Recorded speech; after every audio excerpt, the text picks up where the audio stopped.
Books make you hope. Books make you dream. Books make you laugh. Books make you scream.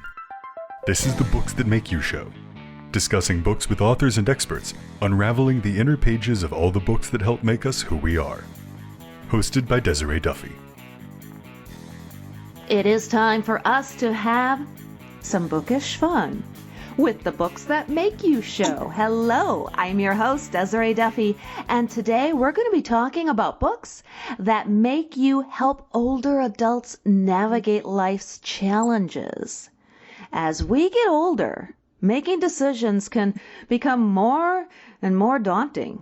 We may have parents or grandparents, older relatives, aunts, uncles, or even older friends who need help navigating the various challenges that come up as we get older.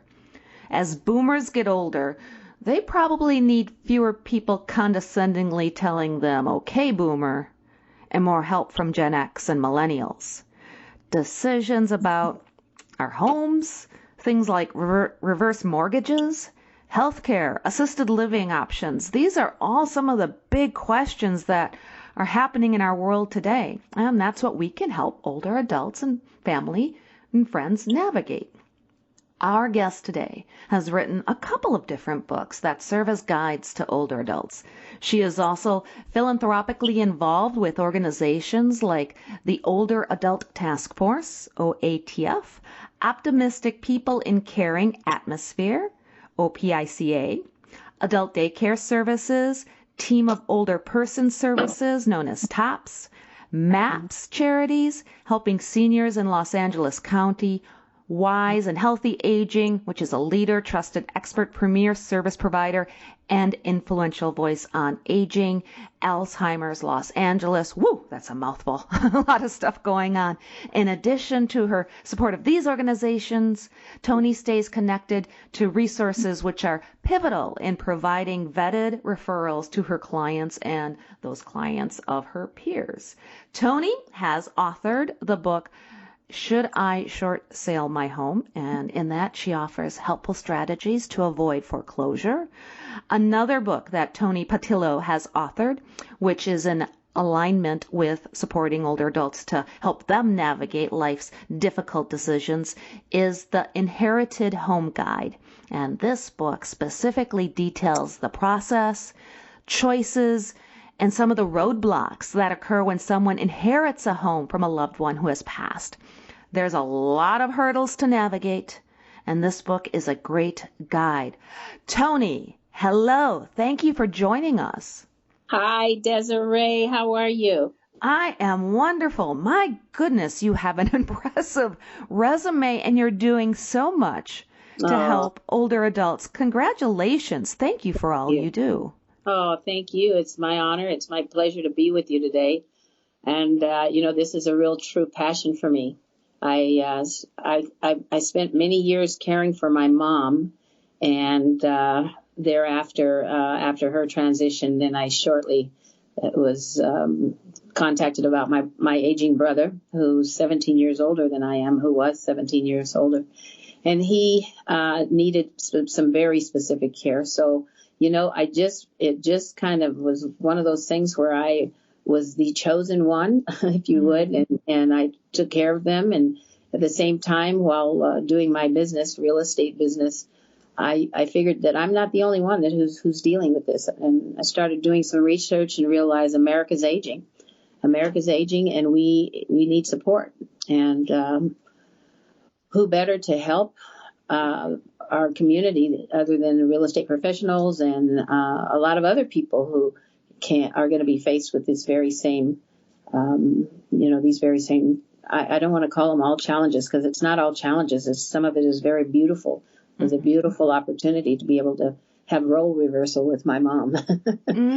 Oh, I can imagine. Yeah, let's start this way. I want to find out more about your unique experience with your mom, because let's face it, boomers especially, that's a big generation. There's a lot of boomers, not so many Generation Xers. So Right. between Gen X and millennials, we have to be prepared to help our parents and our grandparents too. That's right. That's right. Can you explain, just give us the lay of the land a little bit? Because it seems like as a nation right now, we're doing less and less for older adults. And it seems that like there are situations out there that are affecting them. Can you just, give us an overview of what's going on in the U.S. today? Well, it is a huge, I would say a very vast subject. And I don't think that America has been trained to really and are prepared to deal with the whole aging generation. Now, because the boomers are one of the largest, the largest demographics that exist, everybody is 50 plus now. Okay, so their parents are all mature adults, all seniors, and many of them have transitioned and are still transitioning. So, the boomers are inheriting their things, if you would, but they're also inheriting the aspect of care. So I'm a boomer, and by default, I ended up as a caregiver with my parents. Now, not everybody. It's very interesting with all the different families because there's always one or two in the family that end up becoming that caregiver and in that role, if you would. But, there's so many different dynamics. It was so different with my mom than it was with my brother. My mother was aging gracefully. She was in her mid 80s. She was very lucid. She was very active until she started to have a little heart challenges. But for the most part, she was pretty much lucid all the way up until she was 93 when she made her transition. So her care was very general, if you would. It was general. And fortunately, I was able to keep my mom at home with me.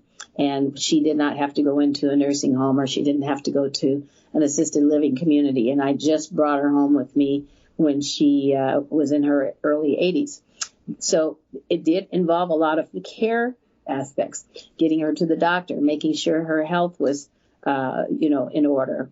And as she started, let's face it, none of us are getting out of here alive. So as we age, certain things start shutting down, certain things start changing. Our skin changes, our hair changes, our body changes, everything starts shifting. And if you're lucky, you can, lucky enough to have had good health throughout your life, then maybe you're not dealing with some of the other terminal type of illnesses. Now, with my brother, like I say, it was a totally different experience. My brother was diagnosed at 74. First of all, he had a tumor. He had a tumor in his colon, and that led to colon cancer. And I had to relocate him, pack him up. He lived in Arizona. He had been married 3 times, and he had, children from each marriage. And all of those kids were grown and gone with their own children. So he was living in Arizona on his own. And, I got a phone call that something from one of his daughters who thought something is wrong here. Something's not right. He's not sounding normal. So my sister and I took it upon ourselves to drive to Arizona and surprise our brother for Father's Day. And when we got there, it's 120 degrees in Phoenix. And we didn't tell him we were coming. And we just knocked on the door. And I saw his truck was in the driveway. And he's sitting in his place. He was surprised to see us. Of course, he was happy to see us. But he's sitting in his place with no AC on. Oh. And it was just completely black in the house. Like all the shades were down. And of course, I'm sure that was to keep the heat out. And he had a little teeny fan blowing. And I said, why are you in here at this 120 degree heat? And what's going on with your air? And he didn't seem to think there was anything wrong. He just thought it was as normal. So that was just one of the things. The second thing was his landlord, who he normally would take a check over to pay his rent, he actually took his paycheck over to give them his rent, but he took his whole paycheck to give them. Whoa. And that was a little out of whack. There were certain other things that he was doing. His cognitive abilities were definitely impacted. Mm-hmm. So, the first thing was first. I took him to the doctor. We had him do a colonoscopy. He never had a colonoscopy, and he was 74 years old. He'd never had one. And after looking at his medical records, it showed that they had suggested that he have one years prior, but it didn't show any record of a colonoscopy. So, of course, I made an immediate appointment. We went in, and next thing you know, he's got a huge tumor that has to be removed. And so I drove him to LA, moved him to LA with me. And that's where the next journey began for caregiving, right? Right. And you bring up something really important there, too. Mm-hmm. It's important for us to be a little bit protective of the older people that we know, because if your brother was handing over his whole paycheck, right? Let's face it, there are people out there who are going to take advantage, and we have to look out. I know even with my mom, before she passed, we knew that she had taken out from the bank a big chunk of money. And that money was never accounted for when we looked through her things afterwards. And we know there were situations where she would go hang out with her friends at the local restaurant and the local tavern. And we kind of think that somebody somewhere along the line either was gifted this money or somehow got it from her. And that's just sad. Yeah. So watching out for people like that is so important. Yeah, some of the signs that I would say you really want to look out for is just their overall behavior as it relates to bill paying, as it relates to health care, going to the doctor, making sure that they're really being watched over. It's really interesting because he had no idea what he was dealing with. And later, after the diagnosis of the cancer, he had, colon cancer. They gave him 6 months to live. Of course, we were able to get him 2.5, 3 more years of life. And that was because of the type of care that we implemented and surrounded ourselves with as far as resources were concerned. And just, tender loving care is a medicine itself.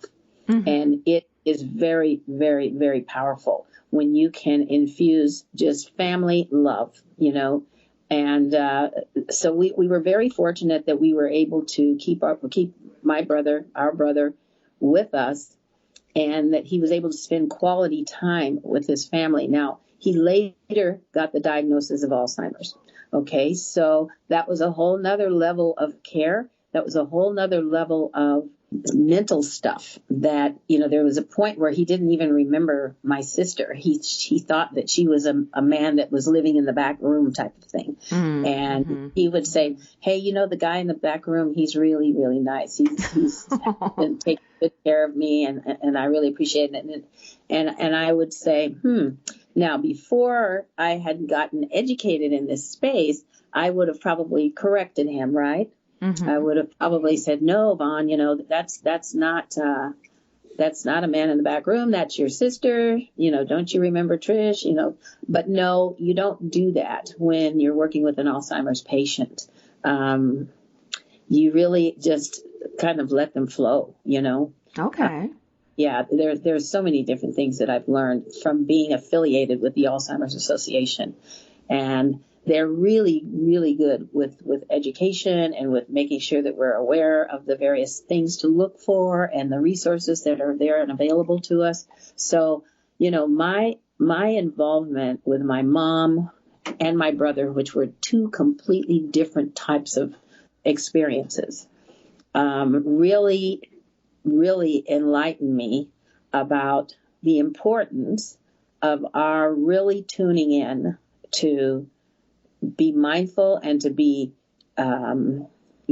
just really tapped into what their needs are. Yes. And we weren't taught this. This isn't something that we were schooled about when we went through college or even through high school, or nobody teaches you. It's like nobody teaches you how to have kids and raise a family, right? Right, right. Well, and you have some colleagues too, some associates who have also written books. So Yeah. do you suggest, for example, to help people? Because you're right, we don't have formal education on this. There's No. no guide that we're given. But the book, for example, Elder Care Made Easy. And then I know Hank Dunn wrote the book, Hard Choices for Loving People. You want to talk about those a little bit? Dr. Marion Summers. She's a very close colleague of mine, and she has worked very closely with me with my courses. I teach live courses as well for real estate professionals. But Dr. Marion has written a book filled with guidance that improves the quality of an elder's life. But the more important thing that she points out in her book is that the caregiver themselves need to make sure that they are taking care of themselves, because typically they're the ones who will get worn out, if you would, from the caregiving. Just transporting an elder, that's really important. I'm talking about physically transporting somebody from their bedroom to the bathroom. Let's say that they're not as mobile as they were in their younger years. So now they need to be helped to the restroom or helped to the living room, wherever it is. There's a certain technique and a certain way that they need to be transported. Just really tuning in to their body language and tuning into their eating habits and what's happening, just really being keyed into their behavior when you're caring for someone. Most of the time what happens is that people don't have plans for the future, and they get faced with decisions that they're not really prepared to make. So they are, constantly, this is a book that really kind of cues you in on the various different things that you should prepare for when you're caring for your loved one. When we talk about these hard choices, one of the things that keeps popping up that I hope I can get your expertise on is reverse mortgages. Yeah. I even saw a commercial. I won't name the celebrity, but his spiel was, hey, I know you've heard some bad things about these, but trust me, I recommend reverse mortgages. Can you give us the lowdown? Good idea, bad idea? What should we know? Well, what you should know is that reverse mortgages today are quite different than they were several years ago when they had sort of a black cloud over them. And, they have designed, the government has designed a product now that is really designed to support the senior. And they have a program that's called the Reverse Purchase HECM program. And the reverse purchase, the HECM is the home equity conversion mortgage. That's the acronym for the home equity conversion mortgage is HECM. And the HECM for purchase gives the senior the ability, if they have equity in their home, let's say they own the property outright 100%, they can literally do a HECM for purchase, and they can sell their home, and they can take the proceeds of that home, a portion of those proceeds, find another property that fits them and fits their lifestyle and their medical, whatever their health condition is, something that's more conducive to their current lifestyle. And they can put a payment down on that property, but the rest of their money, they can bank it or they can invest it and do whatever they want to do with it. But they don't ever have to make another mortgage payment. So they literally can sell the current home. Most people think, where am I going to go? If I sell my home, where am I going to go and how am I going to afford, the rate out here or the current prices here? But literally, you can tap into this HECM for purchase product that allows them to purchase a home and not have a mortgage payment. So not such a bad thing anymore, I guess, is the bottom line. There's a lot of regulations now in place that they may not have had before. And that's, the reason why it had such a black cloud in the past, in my opinion, is because the mortgage professionals that were providing a reverse mortgage, they were really taking advantage of the consumer. Mm-hmm. And there was some really heavy fees, heavy fees. And so people were being taken advantage of through the fee side of things. And it got a bad rap. And then, it was all over the news. And of course, then everybody was like, man, no more reverse products, no more reverse mortgages. Don't do those. Those are bad for you. And then a lot of the myths had to do with people thinking that they would get a reverse mortgage, and then when they die, they lose the home. The home goes to the bank. And that's not what really happens. That's not what happens at all today. If you take out a reverse mortgage today, you have options at the time in which you die or move. If you move, you have to pay off that debt. If you pass, that debt has to be paid. But whoever the heirs are, or whoever, if they have a trust for it, hopefully they have a trust. If they don't have a trust, then it goes through the probate cycle. But the point is that there's a period of time that the bank allows you to sell the property, and you can pay off what's remaining on the property, and the difference would go to the family. The bank is not necessarily keeping it. Now, right. If you get into a scenario where your home is upside down in value, and you still have this debt you have to pay, then the reverse mortgage bank will give you the opportunity to even do a short sale, okay? And they will allow you, they will take 95% of the value with that short sale. So there's all kind of different angles today that are available to consumers. But I think the most impressive, and my colleague Kent Copen, he's the reverse advisor. He's an author and a blogger who specializes in this whole lending space for older adults.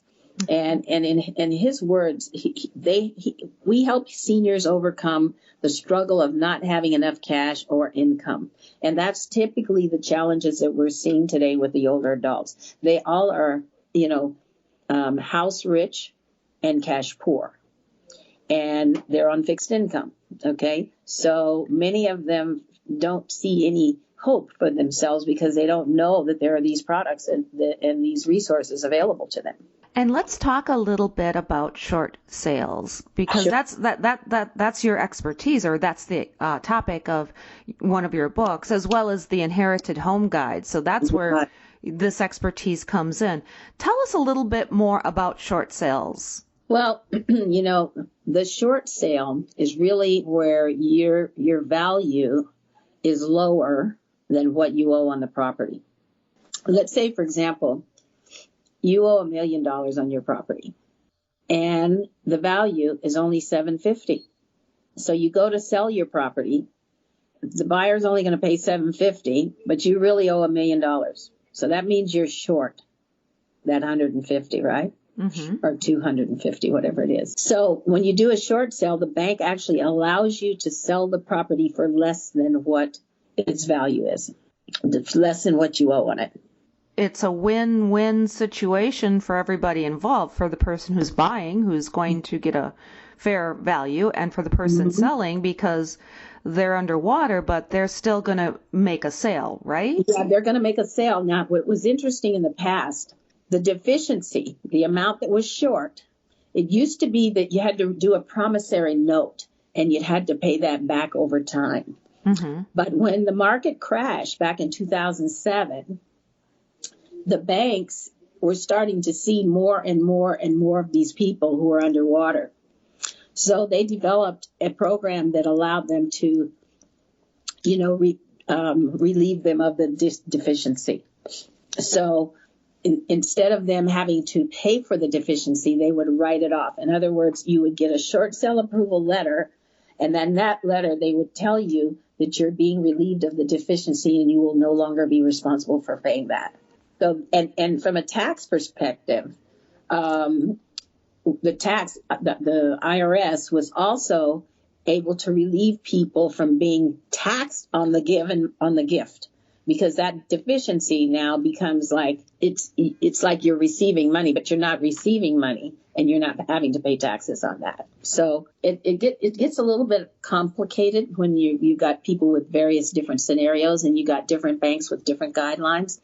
But to make it short and sweet, the short sale enables someone to get out of their house, sell their house, and be relieved from the bank from having to pay the deficiency of what it's short. Exactly. And of course, that's why people should grab a copy of your book, because you can explain all those nuances. The book is called Should I Short Sale My Home? And then you also have the Inherited Home Guide.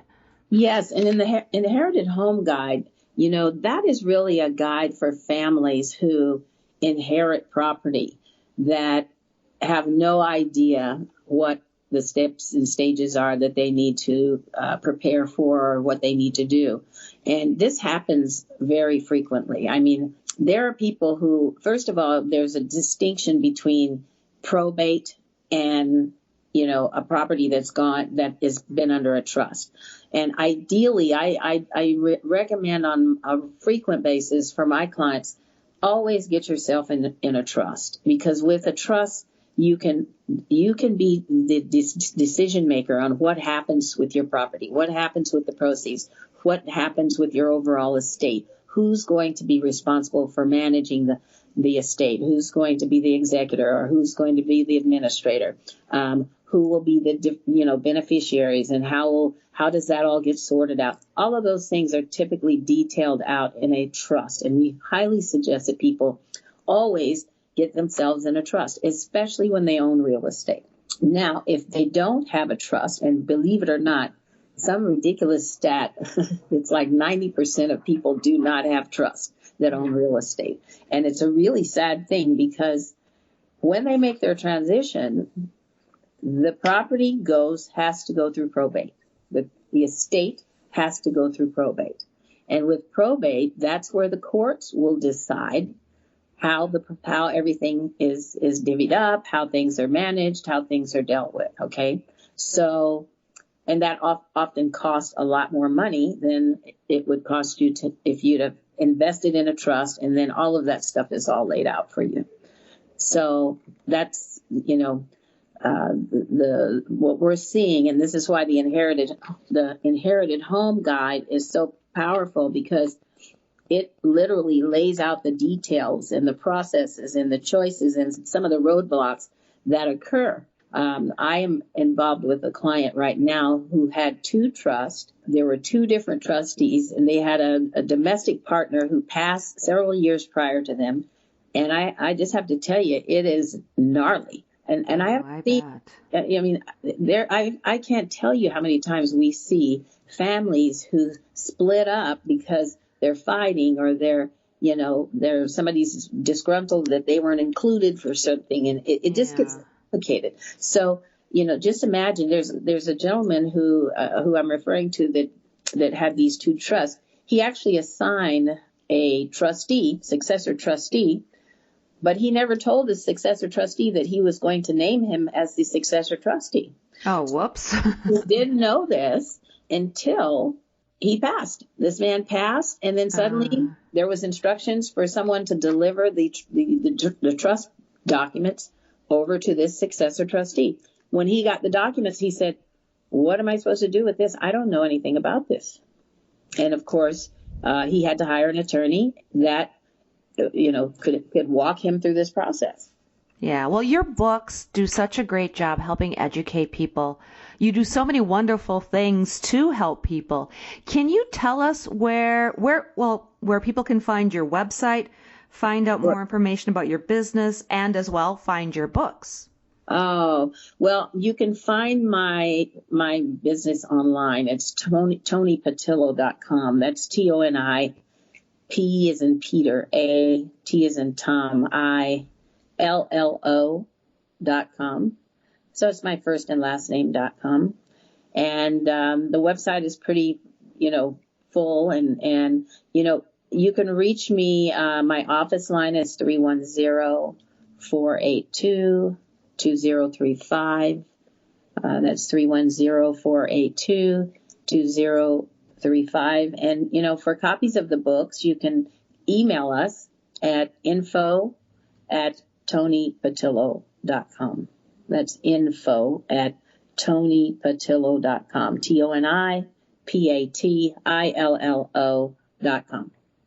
Excellent. Toni, this has been so informative. Thank you for joining me today. And thank you, too, for all the work that you do with older adults, the organizations that you work with, and for helping people with this great information that we all need to have, because it's just a matter of time, whether it's us, our parents, our grandparents, somebody that we know. This is all good information to have. Thank you for doing that. Well, thank you for having me. I appreciate it. And hopefully I was able to help you a little bit.